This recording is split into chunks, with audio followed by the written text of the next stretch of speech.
This episode is sponsored by Micro Focus and the LoadRunner Solutions family. That includes LoadRunner Professional, Enterprise, Cloud, and Developer. You know, performance matters. Did you know that LoadRunner Solutions have the largest community of practitioners in the world?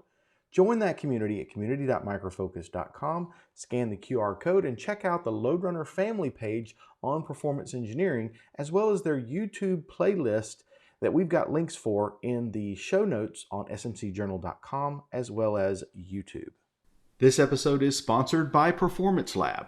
They're a provider of premier load and performance testing services for enterprises in all industries. They focus on a robust methodology, tools, and the experienced engineers that know what they're doing. Since 2008, they have built a reputation for reliability worldwide. BoomQ is their own innovative performance testing platform. However, they also consult around many industry standard load testing tools like JMeter, LoadRunner, and others. Find out more at performancelabus.com. This podcast is sponsored by Folk Consulting.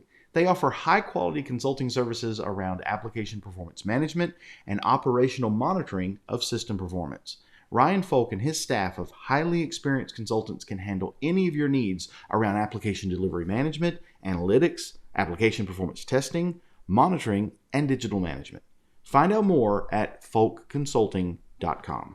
Hey, this is Scott Moore at the SMC Journal podcast, and we're covering KubeCon 2022, and I'm with the legendary Victor. I'm not sure about the legendary, but yeah, I'm Victor, Definitely yes. are. So if you want to know anything about GitOps, Kubernetes, how to deploy these things, make the machine run, you watch Victor's videos, and I've been doing that and learning a whole lot. So thank you for doing what you do. Thank you for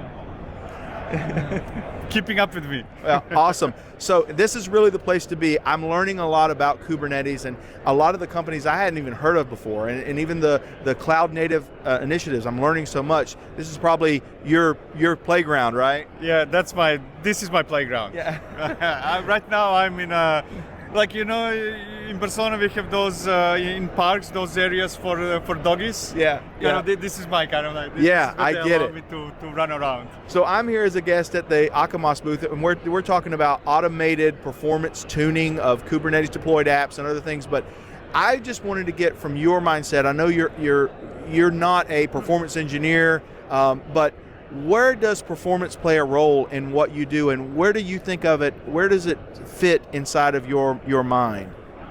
Yeah, so depends on whether I should talk about specific of what I'm doing on day-to-day basis or more general. But on day-to-day basis, like a couple of months ago, half a year ago, we hit a limit of what Kubernetes can do on a number of custom resource definitions, made it to a halt, right?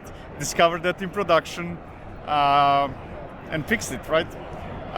And then I think that's one of the important things. Many of the people, when they think about performance, they think about performance on the level of the application that you're deploying, right? Right. Is my application fast or slow?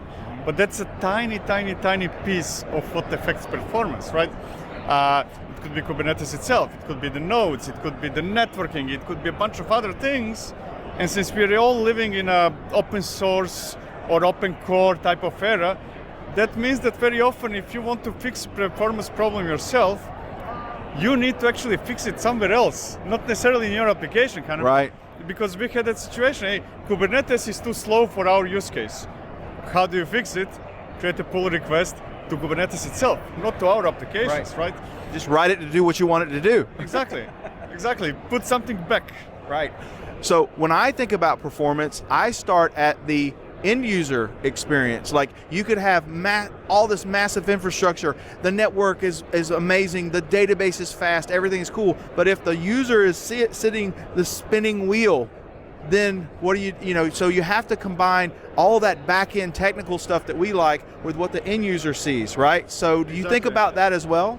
Oh yeah, I mean that's the only real reference of what, in the previous example it was also end user, just that my end user would be kubectl, person who executes kubectl, somebody else's end user would be somebody going to a browser to open some page.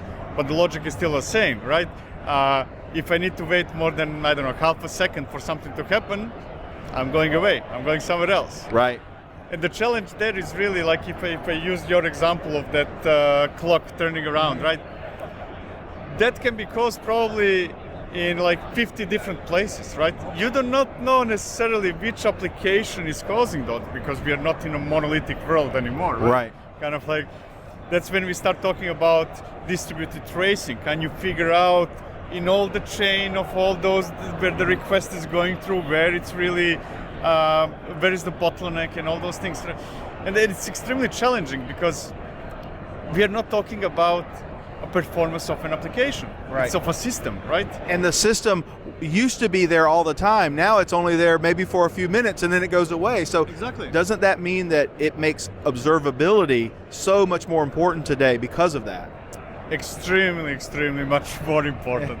Especially, and I think that I would say especially in production, right? Because in the past we were very much focused on, hey, I go to some pre-production environment, I run some performance tests and stuff like that, and that's equally valid today as it was before. But we are, I think, more and more realizing that much of the info of the performance can be gathered only when you run in production, right? Right. Because that's where the real thing is happening. That's where the real users are. And besides, if you try to simulate production, you might go bankrupt, right? We might Right. be running production on 100 nodes. Right. Am I going to spin up 100 nodes to run some tests? Probably not, right? Right. So it's more like, can you, the real question is not whether users will see that clock turning around, because the real question is, will you detect the possibility of performance bottleneck before it becomes a bottleneck? Right? Kind of like, can you, if this is ideal and this is unacceptable, will you actually find out that you reached this point Before you hit that. before you hit there? Yeah. That's the real question. Do you think that if we have machine learning and AI ops around that will help you get there? Because it's so complex, it's not something where you've got to you can have human intervention finding that. You have to have help, right? Yes, we're definitely going in that direction. Still, I think that an organization needs to reach a certain level of maturity to start thinking about those steps, because those steps are complicated. There are so many things you can do before reaching those steps. Like, I'm still get surprised how many organizations do not have a good alerting system. Kind of, hey, the error rate of this application or the response time of the system reached over 5 seconds, reached this threshold on 99th quartile, Right. and all the good things, right? So I would say that that's the first phase, right? Kind of like find out when things are happening yourself as a human. Right. And then still second step before going to machine learning and stuff like that, can you actually now send those notifications instead of you to the system itself, right? Or eventually you need to convert that operational knowledge, manual operational knowledge into, call it scripts, operators, whatever. Kind of, oh, so whenever I see this in a dashboard, I do this. Excellent. Now, how can we put what you did as code here so that notification goes to the process that will remedy that issue, right? Do something, scale up, scale down, whatever the solution is, right? Last question. Do you feel that if you're going to be really good at performance, because I hear about site reliability engineering needs to be responsible for functionality, performance, security, and know the be-all, end-all of everything. Would you agree with the statement that if you really want to get deep into performance, it's a niche skill set and requires specialization, or can an SRE know as much as somebody who focuses on it? No, so I will answer in even more general terms. We cannot avoid specialization because things are so complex. I need to have somebody who understands AWS inside out, somebody who understands databases inside out. I mean, depends on the size of the organization, but I need specialization. Now the question is only what do we do with that specialization, right? Do you as a performance expert, do you just write some documents or something like that? Or do you actually help teams design their applications in a way that they're performant, or SREs to design the system? So I see most of the role, in my simplistic view of the world, you're either end user application developer or you specialize in something else.